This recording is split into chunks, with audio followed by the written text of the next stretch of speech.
안녕하세요, 여러분. 예, 우리 벌써 마가복음 절반을 달리고 있습니다. 마가복음 7장, 8장 말씀 같이 한번 살펴보도록 하겠습니다. 어, 장로들의 전통이 계속 나와요. 마태복음에서도 나왔었는데요. 마가복음에서 장로들의 전통은 뭐냐면은 어, 사람의 계명이라고 예수님이 말씀하십니다. 7절 말씀 보면 사람의 계명을 교훈은 삼아 가르치니 나를 헛되이 경배하는도다라고 이사야서의 말씀을 인용해서 예수님 말씀하셔요. 이게 뭐냐 하면 하나님의 말씀, 율법 이게 중요한 게 아니라 전통, 그들이 세운 전통이 더 중요해졌다라는 거지요. 종교개혁이 일어난 가장 큰 이유 중에 하나가 하나님의 말씀이 그 가톨릭의 미사 때마다 선포되는 것이 아니라 그들이 세워놓은 전통을 가지고 계속해서 이야기를 하다가 하나님의 말씀으로 돌아가자라는 운동이 나타나서 종교개혁이 일어났다라고 우리들은 알고 있고요, 배웠고요, 또 많은 성경학자들, 역사학자들도 그렇게 이야기를 합니다.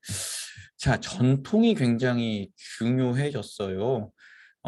교회 내에서도 뭐 그런 것들이 있을 수 있죠. 본질보다 본질 이외의 것을 더 따지는 그런 것들이 있을 수 있습니다. 우리 주변에도 아마 잘 생각해 보신 그런 것들이 있을 거예요. 그런 것들이 아니라 항상 뭐를 중요시 여겨야 된다고요?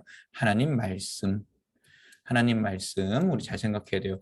예를 들면 예수님 이런 말씀하셨어요. 모세가 10계명 중에 제 5계명이 뭐라 그랬죠? 네 부모를 공경하라. 이렇게 10계명을 하나님이 주셨다라고 선포를 했잖아요. 그랬더니 부모님 모셔야 되는데 우리 그 돈을 하나님께 드렸다. 고르반 하나님께 드림이 되었다라는 이유로 책임을 우린 다 면했다. 우리 안 해도 된다 막 이렇게 유대인들이 얘기를 했대요. 그거 잘못된 거다. 하나님께 드리는 것은 하나님께 드려야 되는 거고 그 다음에 네 부모를 공경하라 그랬던 것은 분명히 네가 책임을 져야 된다. 그 말씀을 예수님이 하시는 거죠. 그러면서 하시는 말씀이 밖에 있는 것으로 사람에게 들어가는 것은 더럽게 못한다. 음식은 더럽게 하지 못한다. 음식 문제가 아니다. 예. 안에서 나오는 것이 더럽다. 그게 뭐냐면 마음으로부터 나온다는 거죠. 마음으로부터. 예, 마음에 음란함이 있고 도둑질을 하려는 마음이 있고 살인하려는 마음, 간음하려는 마음, 탐욕, 악독, 속임, 질투, 비방, 교만, 우매함 이런 것들이 사람을 더럽게 하는 것이지 외적인 것들, 전통을 지키고 못 지키고 이런 것이 사람을 깨끗하고 더럽게 하는 것이 아니다. 예수님 그렇게 말씀하셨어요. 자, 그 7장에 또 나오는 건 수로보니게 여인의 믿음인데요. 짱제르망 드루웨라는 사람이 그리스도와 가나안 여인이라고 했는데요. 예수님 얼굴 보세요. 이 여자는 되게 간절하게 이렇게 청하지요. 예수님 얼굴 보세요. 나는 너 모른다. 라고 거의 제자들이 이 여자 좀 보십시오. 왜 이 여자는 안 도와줍니까? 지금 이렇게 이야기하고 있는 모습을 우린 볼 수 있어요. 자, 좀 볼까요? 이방 여인이 나타났습니다. 여자이면서 이방인이었어요. 여자이면서 이방인. 여자도 하나의 인간으로 그 인정해주지 않았던 유대인들인데 거기다 이방인이었어요. 이방인은 유대인들이 뭐라 그랬냐면 개, 예, 이렇게 표현을 했어요. 사람을 인정도 안 하고요. 이스라엘 사람들 아예 인정도 안 하는 사람들이 예수님 앞 그 중에서도 여자가 왔습니다. 예수님 앞에 왔지요. 소문을 듣고 왔어요. 왜 왔을까요? 딸이 귀신 들렸답니다. 얼마나 고통스러웠을까요? 그래서 예수의 소문을 듣고 찾아와서 예수님한테 우리 딸을 고쳐주십시오라고 했더니 예수님이 이렇게 말씀하십니다. 자녀가 배부르기 전에 자녀의 떡을 개들에게 주지 않는다. 27절에 그런 말씀이 기록되어 있죠. 자녀로 먼저 배불리 먹게 해야 된다. 그러니까 이스라엘 백성들이 먼저 배불러야 된다라고 했더니 이 여인이 참 대단한 신앙 고백했어요. 개들도 아이들이 먹던 부스러기 상에서 떨어지는 것들도 먹는다. 주님, 부스러기와 같은 은혜라도 저한테 베풀어 주십시오. 여러분 생각해 보세요. 저분이면 고쳐 주실 거야, 저분이면 해 주실 거야라고 생각하고 갔더니 개 취급당했습니다. 그렇지만 그 상황에 너밖에 없어, 안 해. 이러고 간 게 아니라 어떻게 했죠? 조그만 정말 그 부스러기만한 은혜라도 저에게 주십시오. 저는 그것마저도 필요한 사람입니다. 주님 저를 도와주십시오. 이렇게 고백을 한 거예요. 이 여인이. 예수님 뭐라 그러세요? 가라. 귀신이 나갔다. 하는데 다른 복음서에서는 뭐라 그럴까요?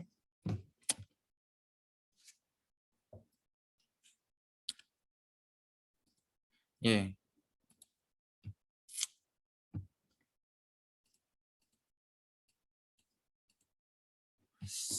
이렇게 해서 굉장히 예수님이 그 여인의 믿음을 귀하게 보셨지요. 예. 8장 볼까요? 4천 명을 먹이신 사건이 나타나요. 이거는 이제 7병이어라고 하는데요. 이건 5병이었고요.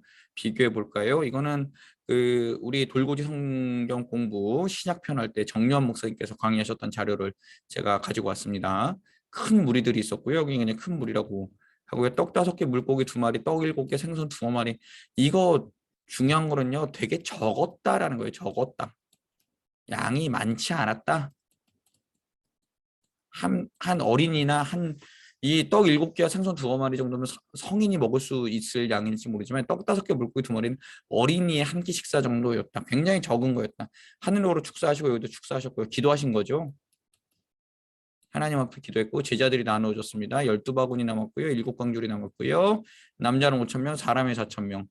예, 똑같은 거예요. 거기는 사람이라고 할 때 그 당시에는 여인과 어린이들 찾지 않았으니까. 그리고 예수님께서 즉시 떠나가셨다. 곧 떠나셨다. 결국에는 이게 무슨 의미가 있냐면요. 예수님께서 그 천국 복음을 전파하시면서 이렇게 말씀하신 거잖아요. 하나님 나라에는 이렇게 굶주리는 사람이 없다. 하나님 나라는 모든 사람이 다 잔치자리와 같은 곳이다. 라고 해서 그 성경에 보면 늘 잔치자리 같은 게 많이 나오잖아요. 예수님 비유 속에서도 다 그 하나님 나라 비유에서 말씀하신 거예요. 그래서 요한계시록 21장에 보면 눈물도 없고 아픔도 없고 슬픔도 없고 하나님이 그들의 하나님이 되어주신다라는 그 말씀이 있잖아요. 천국은 그런 곳입니다. 자, 그리고 나서 8장의 중요한 것은 바리새인들의 누룩 이야기를 예수님이 또 하셨어요. 8장에서 그 바리새인들이 나타나서 칠병이어 사건 이후에 바리새인들이 나타나서 막 비난을 했어요.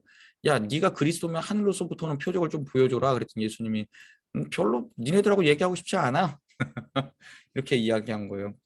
예, 그러면서 빵이 없다라고 제자들이 또 얘기했거든요. 그 떡을 한 덩이밖에 안 갖고 왔어요. 그랬더니 예수님이 야, 내가 그거 가지고 몇 면을 먹인지 네 기억 못하냐? 중요한 건 헤롯의 누룩이다. 누룩은 상하게 하는 거잖아요. 그것들 누룩이 좋은 누룩을 쓰면은 그 좋은 음식이 되지만 그걸로 인해서 상할 수도 있잖아요. 그런 것들을 이야기하는 겁니다. 그들의 누룩 잘못 먹으면 상한다, 아프다, 배 아프다 이제 이러는 겁니다. 베세다 맹인 치유 사건도 8장에 기록됐는데요. 여기서는 참 신기하게 눈에 침을 뱉고 안수하셨다라고 하는데 다른 복음서에는 어떻게 하셨냐면 그 눈에다가 침을 뱉은 게 아니라 흙에다가 침을 뱉어 이겨서 그걸 눈에 발라주고 실로암 목까지 닦아라 이제 그렇게 이야기를 했지요. 자, 그런 이야기들이 8장에 기록되어 있습니다. 그리고 이제 중요한 건 베드로의 신앙 고백이에요. 이거 마태복음 16장 할 때 했었어요. 이야기. 가이사랴 빌립보 황제의 도시입니다. 황제의 도시였고 신전이 있었다고 말씀드렸었죠.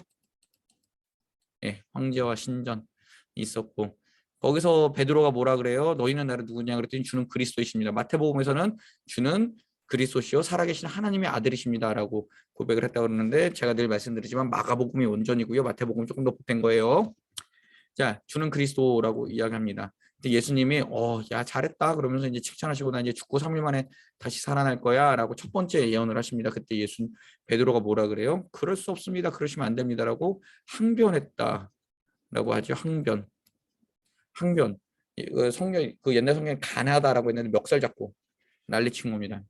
이 새끼야, 네가 그럴 수가 있어. 그러면 안 돼. 이런 표현이에요. 우리가 3년이나 따랐는데 죽어버리면 돼. 이렇게 승질냈다고 보시면 돼요. 예수님이 이 삽 하나 내 뒤로 물러가라는 말씀하신 거죠. 그래서 예수님이 계속해서 말씀하실 때 제자들에게 뭐라고 말씀하시냐면 나를 따라오려고도 누구든지 자기 십자가 지고 따라와라 이렇게 말씀하셨어요. 십자가, 수치, 예, 수치와 아픔의 십자가를 지고 따라와라. 고통의 십자가를 지고 따라와라. 그리고 나를 부끄러워하는 자는 천국에서 나도 너희를 부끄럽다라고 인정할 거다라고 이렇게 이야기를 하십니다. 자, 그래서는 우리가 늘 주를 어느 상황에서도 인정하고 고백해야 된다는 거 예수님 말씀하시죠. 자, 이 8장이 왜 중요하냐면요. 8장 이후로부터는 기적 사건이 거의 일어나지 않습니다. 그리고 여기서부터는 예루살렘으로 향해 가는 그 길이 나타나요. 예루살렘. 예.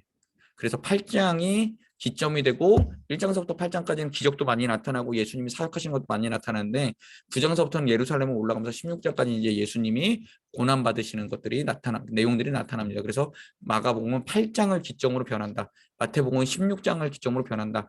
이렇게 아시면 될 것 같습니다. 예, 우리 내일 마태복음 9장 할 때 조금 더 자세하게 이야기하죠. 감사합니다.